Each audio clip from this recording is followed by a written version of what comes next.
6월 27일 새벽 설교 말씀입니다. 고린도전서 15장 35절에서 58절까지 말씀입니다. 부활의 소망에 합당한 삶, 소망에 합당한 삶이란 제목으로 새벽 말씀 보도록 하겠습니다. 오늘 본문의 35절은 두 가지 질문으로 시작합니다. 부활의 과정은 무엇이며 부활의 몸은 무엇인가? 라는 질문으로 시작합니다. 바울의 말처럼 죽은 자가 살아나는 것이라면 도대체 어떤 식으로 살아날 수 있는 것인가? 이미 죽어 무덤에 묻힌 자들이 살아난다는데 그러면 그들은 어떤 몸으로 살아나는가? 라는 질문이고 그의 대답이 오늘 본문에 나와 있습니다. 이 중에서 오늘 본문은 부활의 과정에 대해서 설명을 합니다. 이 부활의 과정이 시체들의 소생을 가리키는 것으로 이해해서는 안 되고 새롭고 영광스러운 상태로의 변형이 있다는 것을 오늘 본문에서 바울은 얘기합니다. 36절에서 41절은 자연으로부터의 몇 가지 유추를 사용하므로 자신의 주장을 말하고 있고 42절부터 44절은 부활의 몸은 우리가 현재의 삶 속에서 알고 있는 부패와 연약함이 없는 영적인 몸이다 라고 말합니다. 45절과 49절은 성경을 통해서 그리고 아담 그리스도 모형론을 통해서 부활의 과정이 어떠한지를 설명합니다. 그러면서 오늘 본문을 보시면 먼저 몸이 만들어지는 원리를 설명합니다. 36절에 내가 뿌리는 씨가 죽어야 한다고 말합니다. 씨가 썩지 않고는 열매가 살아나지 못하듯이 우리의 육신이 죽어야 부활할 수 있다 말합니다. 하지만 이 땅에 심기는 것은 미래의 몸이 아니라 알갱이에 불과하다라고 얘기합니다. 그러니까 아무도 이렇게 땅에 심긴 알갱이만으로 열매의 모습을 상상할 수 없듯이 부활의 몸도 현재 우리의 몸과는 전혀 다른 모습일 것이다 라고 말을 하고 있는 것이죠. 그래서 38절은 그러나 하나님께서 작정하신 대로 이들 씨앗에게 각각 어울리는 몸을 주신다라고 말을 하죠. 이를 설명하기 위해 바울은 여러 가지 예를 듭니다. 사람, 짐승, 새, 물고기 같은 생명체들은 모두 육체를 가졌지만 그들의 육체는 서로 다르다라고 말하고 또한 하늘에 속한 몸, 그 천체들은 땅에 속한 몸들과 다르며 그들 천체의 영광은 땅에 속한 몸들의 영광과 다르다라고 40절에 말합니다. 이 말은 어떤 대상이든 그 존재에 맞는 나름의 육체, 몸, 영광을 갖게 마련이라는 것이죠. 부활의 몸도 마찬가지라는 것입니다. 죽게 될 현재의 몸은 부활할 미래의 몸과 다릅니다. 지금 우리가 심는 몸의 특징은 42절에 썩고 43절에 욕되고 또 연약하다라고 얘기합니다. 그러나 미래에 부활하는 몸의 특징은 썩지 않고 영광과 능력이 됩니다. 곧 우리는 육적인 몸으로 심고서 신령한 몸으로 살아납니다. 현재의 육적인 몸이 있다면 미래의 신령한 몸도 당연히 존재하는데 이것을 성경이 증거합니다. 바울은 이 두 종류의 몸의 차이점을 지적하기 위해 성경 말씀을 인용합니다. 창세기 2장 7절에 보시면 첫사람 아담에 대해 언급하면서 그가 산 영이 되었다라고 합니다. 아담은 땅의 흙에서 지음받았으며 하나님께 생명의 기운을 얻었습니다. 그때 이후로 모든 인류는 동일한 특성을 공유하게 되었습니다. 하지만 마지막 아담, 즉 예수 그리스도는 살려주는 영이 되셨습니다. 아담은 인류의 첫 시조가 된 것처럼 예수님은 죽은 자 가운데서 영원한 생명으로 다시 살아날 사람들의 첫 시조가 되신 것입니다.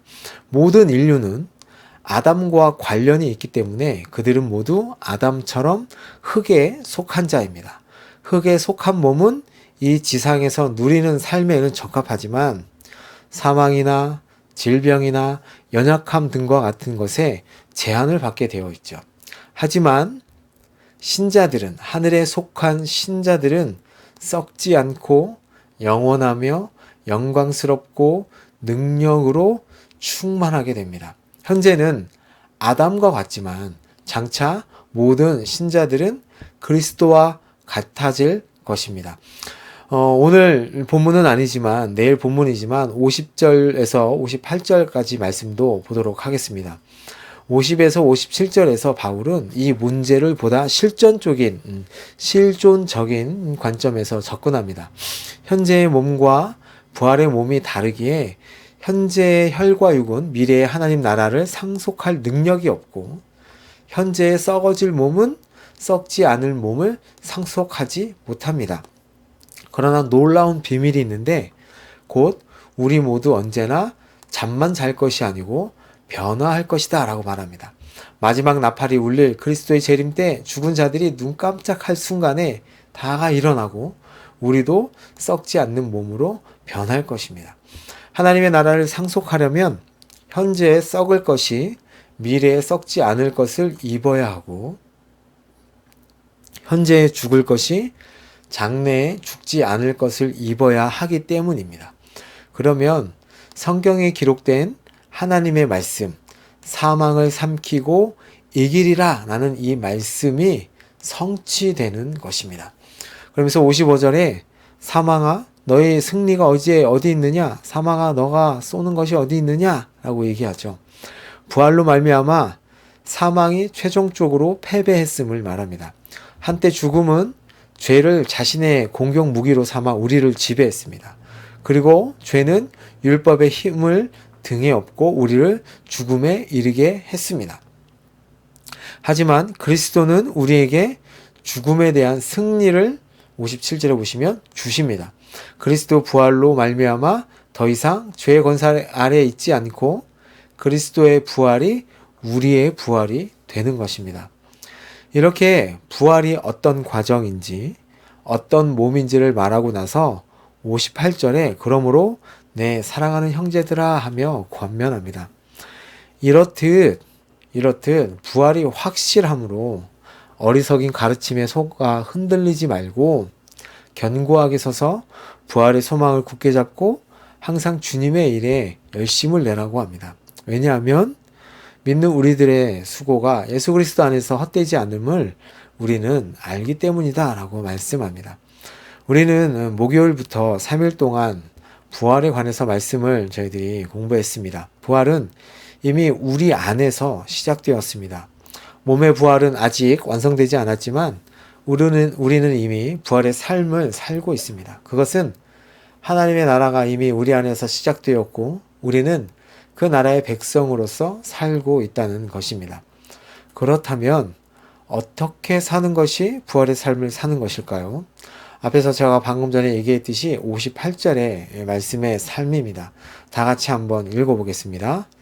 그러므로 내 사랑하는 형제들아 견실하며 흔들리지 말고 항상 주의 일에 더욱 힘쓰는 자들이 되라. 이는 너희 수고가 주 안에서 헛되지 않은 줄을 알미라. 견실하여 흔들리지 말고, 그러니까 말씀을 붙들고 그 말씀에 순종함으로 살아가는 것이 견실하고 흔들리지 않는 삶이다 라고 얘기하는 것이고요. 세상의 전부인 듯 유혹하는 세계관이나 가르침에 속지 않고 말씀에 서 있으라 라는 것입니다. 또 나에게 맡겨주신 주의 일에 더욱 힘쓰는 것, 주를 위해 수고하는 것이 바로 부활의 삶을 사는 거다 라고 말씀합니다. 오늘도 이렇게 하나님을 위해 견실한 자들이 되어서 흔들리지 말고 하나님 앞에 견고하게 서서 살아가는 여러분이 되시기를 예수님의 이름으로 축복합니다. 아멘. 기도하겠습니다. 하나님 아버지, 우리는 장차 예수님과 같이 부활할 것입니다. 그 부활의 몸이 정확하게 어떠한지는 알지 못하지만 썩지 않을 것이고 영광스러울 것이고 강할 것임을 저희들은 믿습니다. 또한 예수님의 부활로 말미암아 우리는 이미 부활의 삶을 살고 있습니다. 썩어질 이 세상의 것에 유혹되어 그것을 쫓아가는 삶이 아니라 하나님의 백성으로서 주님을 위해 수고하며 헌신하며 인내하며 맡겨주신 사명 감당하며 살아가게 하여 주옵소서. 부활의 신앙으로 주님 오실 때까지 저희들이 흔들리지 않고 살아가게 하여 주옵소서. 예수님의 이름으로 기도합니다. 아멘.